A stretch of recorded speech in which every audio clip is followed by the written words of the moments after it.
نحمده ونصلي على رسوله الكريم اما بعد فاعوذ بالله السميع العليم من الشیطان الرجیم۔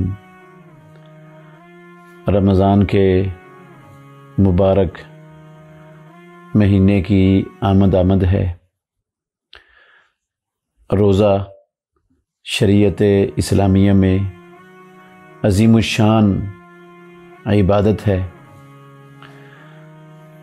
مگر عبادت کچھ اوقات ایسے ہیں جن میں رسول مکرم صلی اللہ علیہ وسلم نے اس سے منع فرمایا ہے۔ ہمیں ان کا خاص خیال رکھنا چاہیے۔ ان میں سے شعبان کے مہینے کی 15 تاریخ کے بعد روزہ رکھنا ہے۔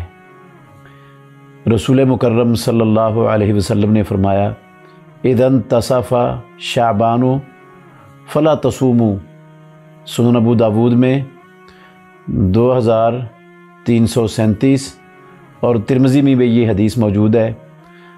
محققین نے شیخ علامہ ناصر الدین البانی رحمۃ اللہ علیہ نے، شیخ زبیر علی زئی رحمہ اللہ نے اور دوسرے بہت سے اہل علم نے اس روایت کو صحیح قرار دیا ہے۔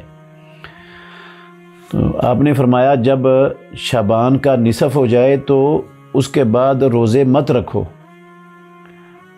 نفلی روزہ 15 شعبان کے بعد رسول اللہ صلی اللہ علیہ وسلم نے منع فرما دیا ہے۔ ویسے ہماری ماں ام سلمہ ام المومنین رضی اللہ عنہا کی حدیث میں ہے کہ آپ رمضان کے بعد شعبان کے سب سے زیادہ روزے رکھتے تھے، لیکن 15 شعبان کے بعد جو ہے نا وہ روزہ وہ رسول اللہ صلی اللہ علیہ وسلم نے منع فرمایا ہے، وہ درست نہیں ہے۔ اسی طرح شک کے دن کے روزے رکھنے سے بھی آپ صلی اللہ علیہ وسلم نے منع فرمایا ہے، احتیاط کے طور پر یا رمضان کے استقبال کے طور پر یا کسی بھی غرض سے رمضان سے ایک دن پہلے یا 2 دن پہلے روزہ رکھنا یہ عبادت حلال نہیں ہے مسلمان کے لیے۔ ابو ہریرہ رضی اللہ عنہ کی حدیث ہے صحیح بخاری میں اور صحیح مسلم شریف میں۔ صحیح بخاری میں 1914 نمبر پر اور صحیح مسلم میں 1082 نمبر پر ابو ہریرہ کہتے ہیں رسول مکرم صلی اللہ علیہ وسلم نے فرمایا، لا یتقدمن احدکم رمضان بصوم یوم او یومین الا ان یکون رجل یصوم صومہ فلیصم ذلک الیوم۔ کوئی بندہ تم میں سے رمضان سے پہلے 1 دن یا 2 دن کا روزہ مت رکھے۔ ہاں، ایسا بندہ جو پہلے سے ہمیشہ روزے رکھ رہا تھا وہ بندہ روزہ رکھ سکتا ہے۔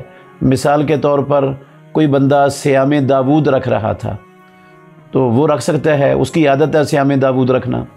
یا کوئی انسان ہر سوموار اور ہر جمعرات کا روزہ رکھنا اس کی عادت ہے، وہ یہ رکھتا تھا، تو رمضان سے 1 دن پہلے یا 2 دن پہلے روزہ آ گیا ہے اس کے سوموار کا یا جمعرات کا تو وہ رکھ سکتا ہے۔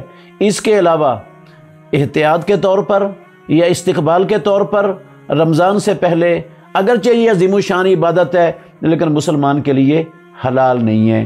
احتیاط بھی ہمیں شریعت کے اندر رہ کر ہی کرنی چاہیے، اور کوئی بھی نیکی جب ہم شریعت کی حدود سے ہٹ کر کریں گے تو وہ بجائے نیکی کے گناہ بن جائے گا۔ اللہ رب العالمین سب مسلمانوں کو سمجھنے کی توفیق دے۔